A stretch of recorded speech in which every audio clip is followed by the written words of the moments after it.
Good morning. Today I'm here to read to you Chapter 7, the next chapter of A Series of Unfortunate Events, Book the Second, The Reptile Room by Lemony Snicket. Let's read. My, said a voice from behind them, and the Baudelaire orphans turned to find Stefano standing there, the black suitcase with the shiny silver padlock in his hands and a look of surprise on his face. It says a look of brummagem surprise on his face. I've never heard this word. Brummagem is such a rare word for fake that even Klaus didn't know what it meant, but the children did not have to be told that Stefano was pretending to be surprised. What a terrible accident has happened here, Snakebite. Whoever discovers this will be most upset. You, Violet began to say, but her throat fluttered as if the fact of Uncle Monty's death were food that tasted terrible. You, she said again. Stefano took no notice. Of course, after they discover that Dr. Montgomery is dead, they'll wonder what became of those repulsive orphans he had lying around the house. But they'll be long gone. Speaking of which, it's time to leave. The Prospero sails at 5 o'clock from Hazy Harbor, and I'd like to be the first passenger aboard. That way, I'll have time for a bottle of wine before lunch. How could you? Klaus whispered hoarsely. He couldn't take his eyes off Uncle Monty's pale, pale face. How could you do this? How could you murder him? Why, Klaus, I'm surprised, Stefano said, and walked over to Uncle Monty's body. A smarty-pants boy like you should be able to figure out that your chubby old uncle died from snakebite, not from murder. Look at those teeth marks. Look at his pale, pale face. Look at those staring eyes. Stop it, Violet said. Don't talk like that. You're right, Stefano said. There's no time for chit-chat. We have a ship to catch. Let's move. We're not going anywhere with you, Klaus said. His face was pinched with the effort of focusing on their predicament rather than going to pieces. We will stay here until the police come. And how do you suppose the police will know to come, Stefano said. We will call them, Klaus said, in what he hoped was a firm tone of voice, and began to walk toward the door. Stefano dropped his suitcase, the shiny silver padlock making a clattering sound as it hit the marble floor. He took a few steps and blocked Klaus's way, his eyes wide and red with fury. I am so tired, Stefano snarled, of having to explain everything to you. You're supposed to be so very smart, and yet you always seem to forget about this. He reached into his pocket and pulled out the jagged knife. This is my knife. It is very sharp and very eager to hurt you, almost as eager as I am. If you don't do what I say, you will suffer bodily harm. Is that clear enough for you? Now, get in the damn Jeep. It is, as you know, very, very rude and usually unnecessary to use profanity, but the Baudelaire orphans were too terrified to point this out to Stefano. Taking a last look at their poor Uncle Monty, the three children followed Stefano to the door of the reptile room to get in the damn Jeep. To add insult to injury, a phrase which here means forcing somebody to do an unpleasant task when they're already very upset, Stefano forced Violet to carry his suitcase out of the house, but she was too lost in her own thoughts to care. She was remembering the last conversation she and her siblings had had with Uncle Monty, and thinking with a cold rush of shame that it hadn't really been a conversation at all.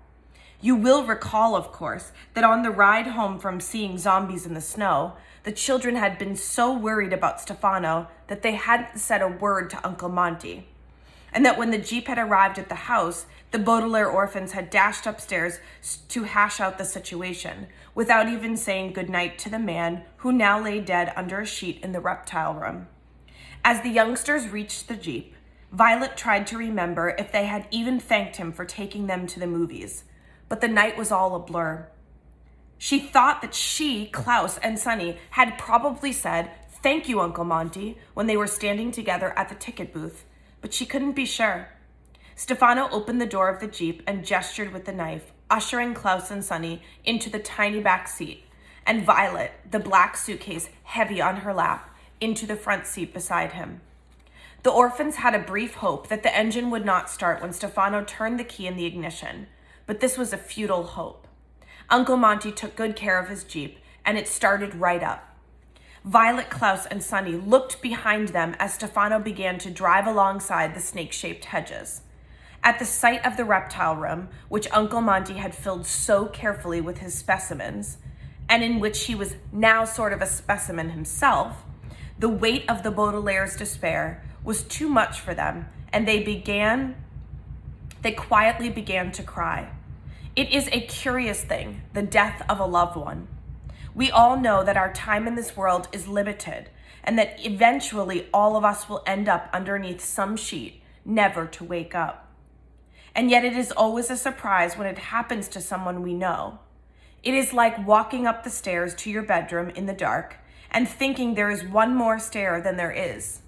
Your foot falls down through the air, and there is a sickly moment of dark surprise as you try and readjust the way you thought of things. The Baudelaire orphans were crying not only for their Uncle Monty, but for their own parents, and this dark and curious feeling of falling that accompanies any great loss. What was to happen to them? Stefano had heartlessly slaughtered the man who was supposed to be watching over the Baudelaires, and now they were all alone. What would Stefano do to them? He was supposed to be left behind when they went to Peru, and now he would be leaving with them on the Prospero. And what terrible things would happen in Peru? Would anybody rescue them there? Would Stefano get his hands on the fortune? And what would happen to the 3 children afterward? These are frightening questions, and if you are thinking about such matters, they require your full attention. And the orphans were so immersed in thinking about them that they didn't realize that Stefano was about to collide with another automobile until the moment of impact.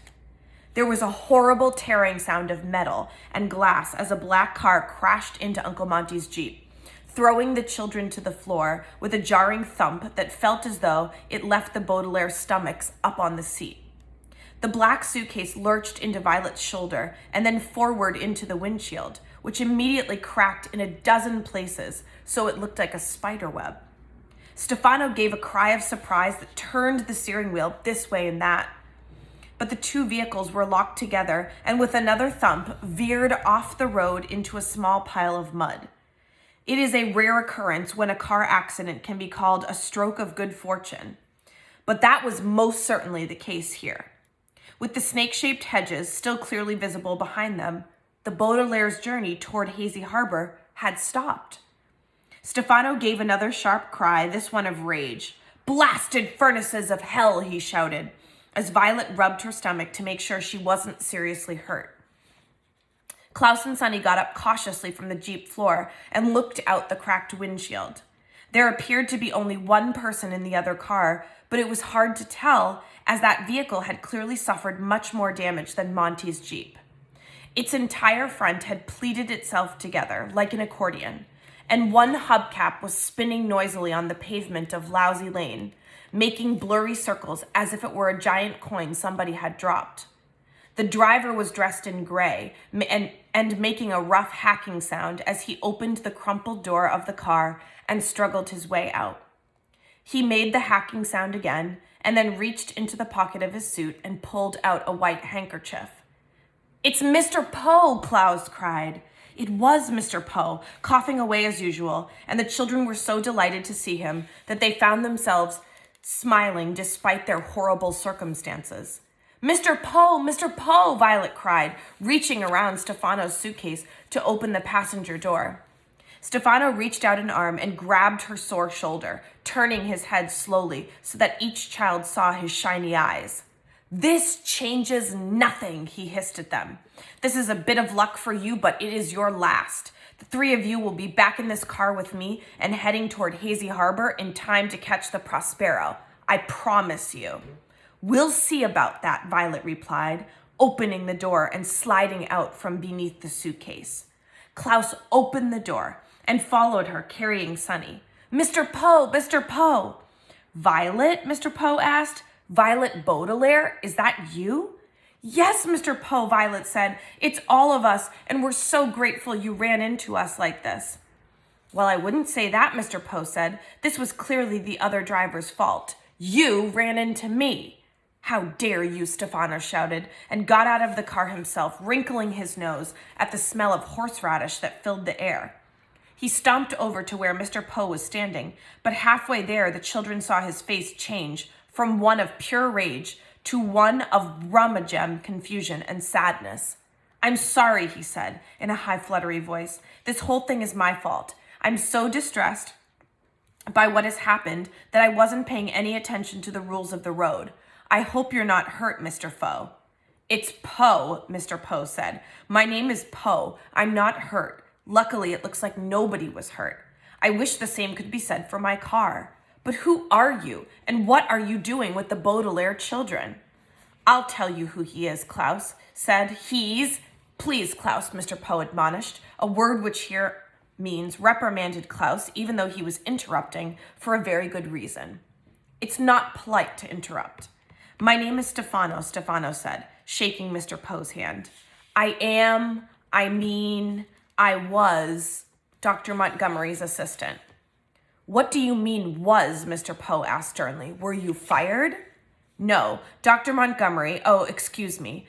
Stefano turned away and pretended to dab at his eyes as if he were too sad to continue. Facing away from Mr. Poe, he gave the orphans a big wink before continuing. I'm sorry to tell you, there's been a horrible accident, Mr. Doe. Mr. Montgomery is dead. Dr. Montgomery is dead. Poe, Mr. Poe said. He's dead? That's terrible. What has happened? I don't know, Stefano said. It looks like snake bite to me, but I don't know anything about snakes. That's why I was going into town, to get a doctor. The children seemed too upset to be left alone. He's not taking us to get a doctor, Klaus shouted. He's taking us to Peru. You see what I mean, Stefano said to Mr. Poe, patting Klaus's head. The children are obviously very distressed. Dr. Montgomery was going to take them to Peru today. Yes, I know, Mr. Poe said. That's why I hurried over here this morning to finally bring them their luggage. Klaus, I know you're confused and upset over this accident, but please try to understand that if Dr. Montgomery is really dead, the expedition is canceled. But Mr. Poe, Klaus said indignantly. Please, Mr. Poe said. This is a matter for adults to discuss, Klaus. Clearly, a doctor needs to be called. Well, why don't you drive on up to the house, Stefano said, and I'll take the children and find a doctor. Jose, Sonny shrieked, which probably meant something like, no way. Why don't we all go to the house, Mr.